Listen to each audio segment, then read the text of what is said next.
mengenai rasio dua varians. Sebenarnya untuk apa sih kita melihat perbandingan dari dua varians, dari dua populasi itu? Itu gunanya adalah ketika kalian ingin melihat perbedaan rata-rata dua populasi yang independen, ada asumsi yang harus terpenuhi di situ, yaitu apakah varians dari kedua populasi tersebut sama atau berbeda. Kalau misalkan sama, maka pengaruhnya nanti adalah ketika kita menghitung standar errornya. Standar errornya itu merupakan akar dari varians gabungannya yang kita tulis S-pool namanya. Jadi kalau asumsi varians kedua populasi tersebut sama, maka kita akan menghitung standar error gabungannya berupa S-pool dikalikan akar 1/N1 plus 1/N2. S-poolnya itu adalah N1 min 1 S1 kuadrat plus N2 min 1 S2 kuadrat per N1 plus N2 min 2 ya. Nanti kalian cek lagi rumus S-poolnya. Tetapi kalau kita ternyata didapatkan bahwa varians dari kedua populasi tersebut berbeda, maka kita akan menghitung standar errornya itu adalah akar dari S1 kuadrat per N1 plus S2 kuadrat N2. Nah, jadi penting bagi kita untuk mengecek rasio dari dua varians tersebut, apakah sama atau berbeda. Jika varians dari kedua populasi tersebut sama, maka pasti rasio antara varians populasi 1 dan rasio varians kedua itu hasilnya adalah 1. Ya, kalau hasilnya tidak sama dengan 1, berarti varians dari kedua populasi tersebut berbeda ya. Nah, ketika kita membandingkan dua rasio varians, maka distribusi yang akan kita pakai adalah distribusi F. Distribusi F ini adalah rasio dari distribusi chi-square. Dan chi-square itu adalah distribusi untuk satu varians ya. Nah, chi-square itu memiliki degrees of freedom, maka F memiliki 2 degrees of freedom. V1-nya adalah N1-1 dan V2-nya N2-1. Nah, ini adalah bentuk kurva dari distribusi F-nya ya. Hampir sama seperti distribusi chi-square ya. Di sini F alfa per 2-nya ini adalah 1 min alfa per 2. Ingat, ini luas wilayah 1 min alfa. Kalian tahu bahwa 1 min alfa itu adalah level confidence atau tingkat kepercayaan. Sedangkan alfa ini adalah tingkat kesalahan. Mungkin kalian masih bingung apa itu tingkat kepercayaan. Kalau misalkan saya mendapatkan interval itu untuk rata-rata dengan tingkat kepercayaan 95% berada di antara angka 1 dan 2, berarti dengan tingkat kepercayaan 95% saya yakin bahwa rata-rata sebenarnya itu ada di antara nilai 1 dan 2 ya. Tingkat keyakinan saya 95%. Nanti kalian akan bandingkan dengan tingkat keyakinan yang lainnya. Mungkin ketika saya menggunakan tingkat keyakinan 80%, mungkin intervalnya itu ada di antara 1,2 sampai dengan 1,7. Misalkan ya, dengan tingkat kepercayaan 80%. Nah, kalian akan memilih tingkat kepercayaan berapa? 80% atau 90%? 80% range-nya lebih pendek, tetapi tingkat keyakinannya lebih rendah. 95% range-nya lebih besar, tetapi tingkat keyakinannya lebih besar juga ya. Itu adalah 1 min alfa. Kebalikannya, alfa itu adalah tingkat kesalahannya. Semakin tinggi tingkat kepercayaannya, maka kesalahannya semakin kecil. Ya. Jadi kalau tingkat kepercayaan 95%, berarti tingkat kesalahannya 5%.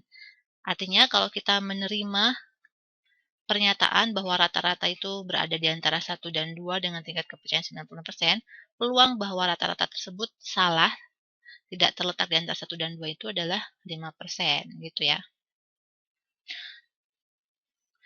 Nah, kita kembali lagi membahas mengenai rasio varians.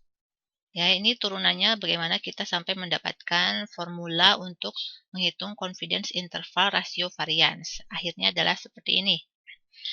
Ini rumusnya untuk menghitung CI rasio varians.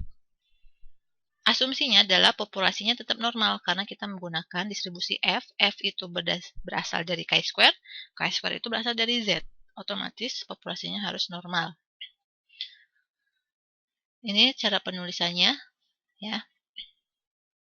Degrees of freedom-nya jangan lupa untuk V1 N1-1, V2 adalah N2-1.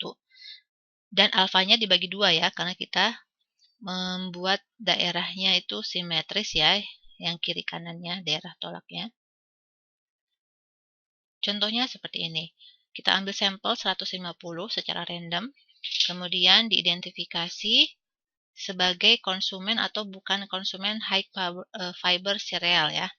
Apakah 150 people itu konsumen atau bukan konsumen dari makanan berserat tinggi ya.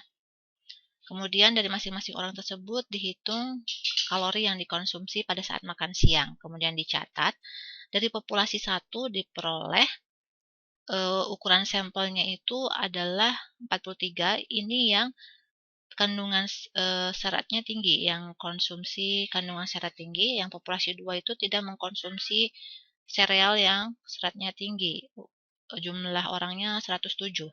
Nah, masing-masing rata-ratanya itu jumlah kalorinya itu yang dikonsumsi populasi 1 604, populasi 2 633. Kemudian sampel variansnya untuk kalorinya itu populasi 1 4,1, populasi 2 ada 10,6.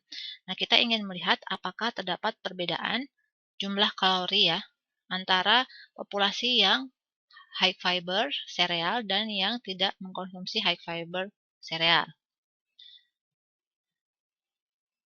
Nah, kita ingin menggunakan tingkat keyakinannya adalah 95%. Sorry, ini pertanyaannya, maaf ya.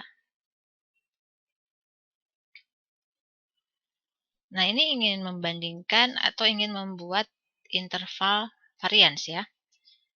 Kita hitung lowernya dan uppernya, ini batas kiri dan batas kanannya, batas bawah dan batas atas. Kemudian kita lihat nilai tabelnya. Jadi kalian harus punya tabel F dengan alfa per 2, V1, V2 ya. Didapatkan nilai 1,61 dan 1,72. Oke, yang perlu kalian perhatikan nih, ketika kalian menggunakan alfa per 2, ini kan harusnya untuk upper itu F1 min alfa per 2, V1, V2. Kalau kalian menggunakannya itu adalah alfa per 2, maka seperti ini. Coba kalian lihat lagi rumus sebelumnya yang menggunakan 1 min alfa per 2 ya.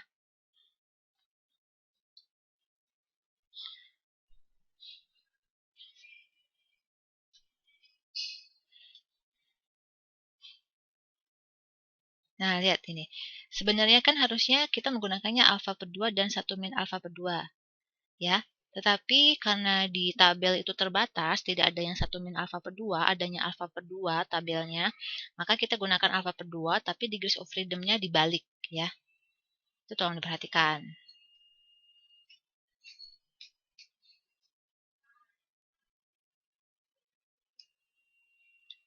Nah, diperoleh ternyata perbandingan rasio varians antara kedua populasi tersebut adalah antara 0,2 sampai 0,66. Ini artinya apa? Rasionya tidak sama dengan 1. Kalau tidak sama dengan 1, berarti varians dari kedua populasi tersebut berbeda, tidak sama ya. Artinya apa? Kalau variansnya berbeda, bisa jadi jumlah kalori yang dikonsumsi dari kedua populasi itu juga berbeda ya, karena tidak homogen. Ingat kalau varians dari dua populasi tersebut sama, berarti terjadi terpenuhi syarat homoskedastisitas ya. Berarti karakteristik dari dua populasi tersebut sama. Kalau variansnya sama, berarti rasionya sama dengan 1. Tetapi karena ini rasionya itu tidak 1, berarti varians dari kedua populasi tersebut berbeda, berarti kita bisa simpulkan juga bahwa konsumsi kalori dari kedua populasi tersebut berbeda ya.